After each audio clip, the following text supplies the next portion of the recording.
So hey everybody. I wanted to speak to the young people of our community about PrEP. Bring me, Renee. It's alright. Actually, this may be good because you'll know I know exactly where you're coming from.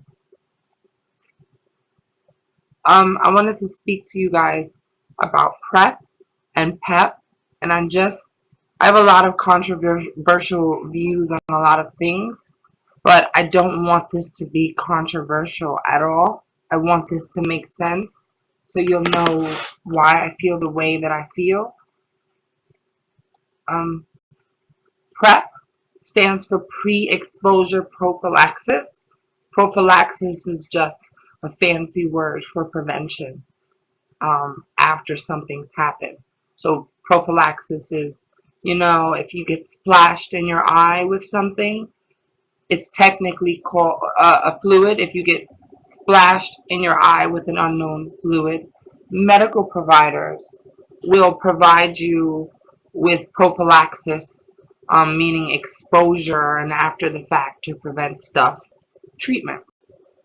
Um, Pre-exposure prophylaxis uses HIV medication, antiretroviral medication, tenofovir is the name of the medication it uses, to build up this medication in your system, in a human being's system, so that if HIV were to enter this system, it would be unable to do what HIV does, because this pill is designed to stop HIV from doing what it does anyway in people that have HIV.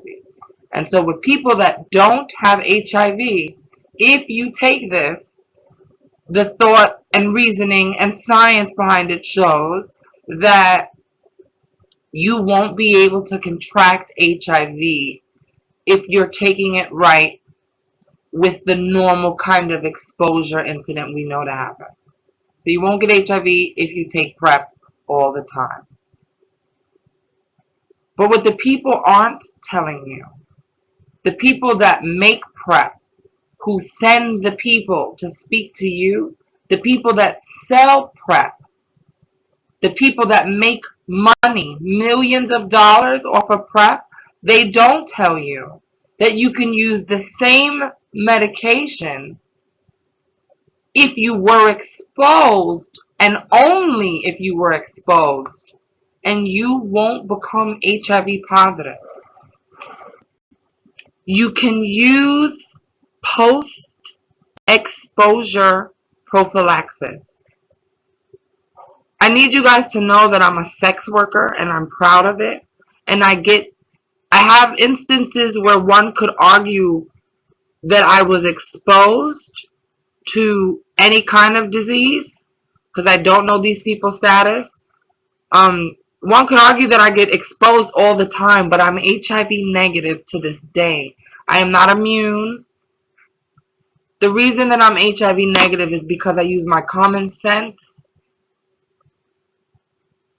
I use condoms and a lot of lube.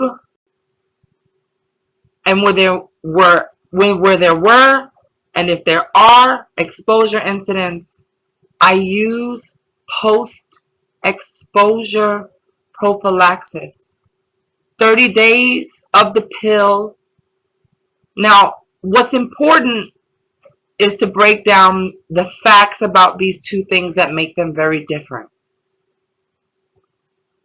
And I will let you determine if post-exposure is what fits you or the people you know, or pre-exposure covers it.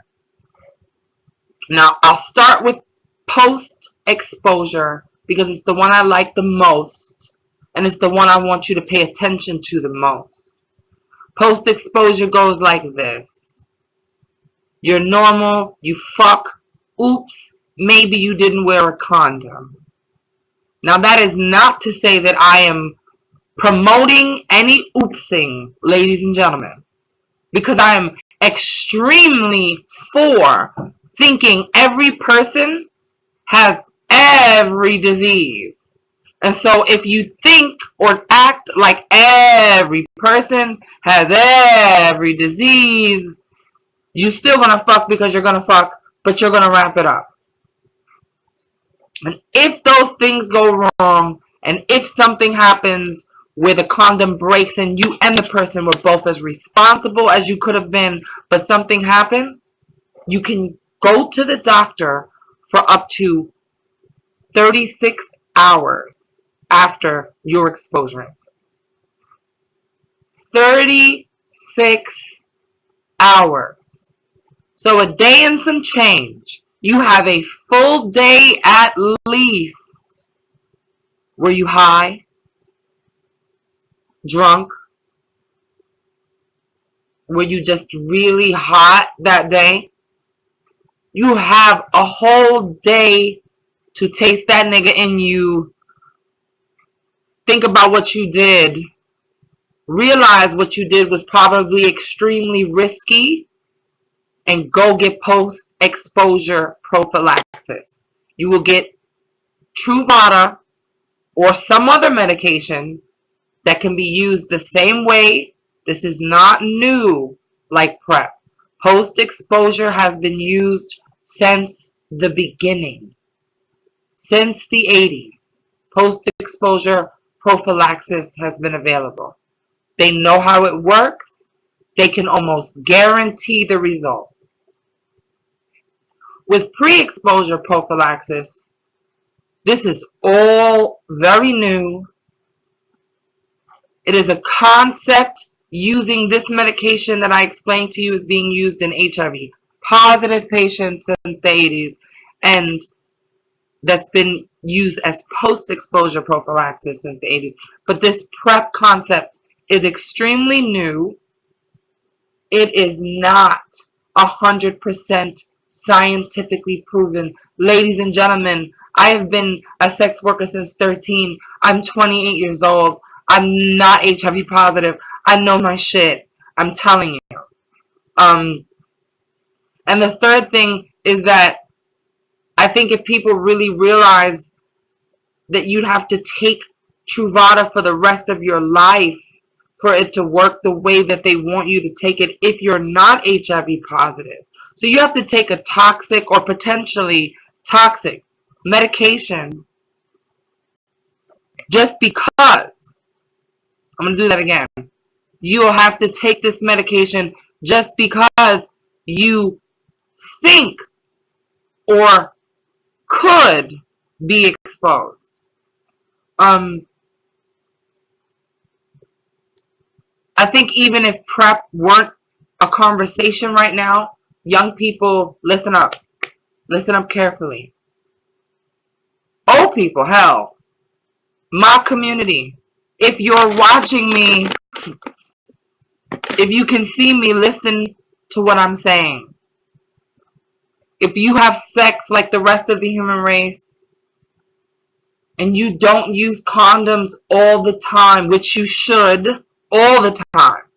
But if your rights were violated and maybe it was taken from you, or you weren't completely in your right state of mind, and you want to learn how to live an HIV negative life and to not have one exposure incident ruin your life. That one time doesn't have to ruin your whole life. You don't have to get HIV. And you don't have to take PrEP to be sure you're not going to get it. You just have to know that after a day past the incident, that you're going to get your butt to the doctor. You have over a day is what you should know. Get your butt to a doctor and take this damn video with them. And if you're the doctor watching, give them tenofovir or Complera with some other combination of something. Doctors will give it if you ask. And this doesn't mean also that you should live in a world where you can feel like you're free to do what you want, because it cuts both ways. If you could take PrEP and be reckless, you could take post-exposure prophylaxis and be reckless. But I don't think people are going to do that.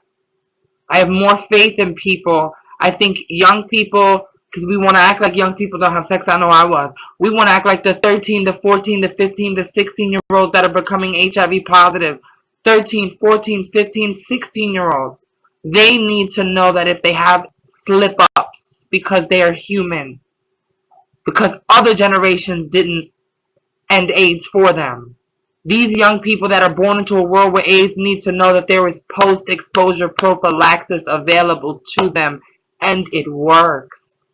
Pre-exposure prophylaxis is a different type of conversation. It is for the kind of person that wants to assume that kind of responsibility for taking a medication for the rest of their lives. People that aren't ready to make that choice, that don't want to put us all at risk for some kind of mutated virus, that don't want to put themselves at risk for the side effects of this medication, that don't want to live in the world where it seems like that's their only hope. They need to know about post-exposure prophylaxis, condoms with a lot of lube, and just that you have 36 hours after you're being exposed to see post-exposure treatment. PrEP is not the only option.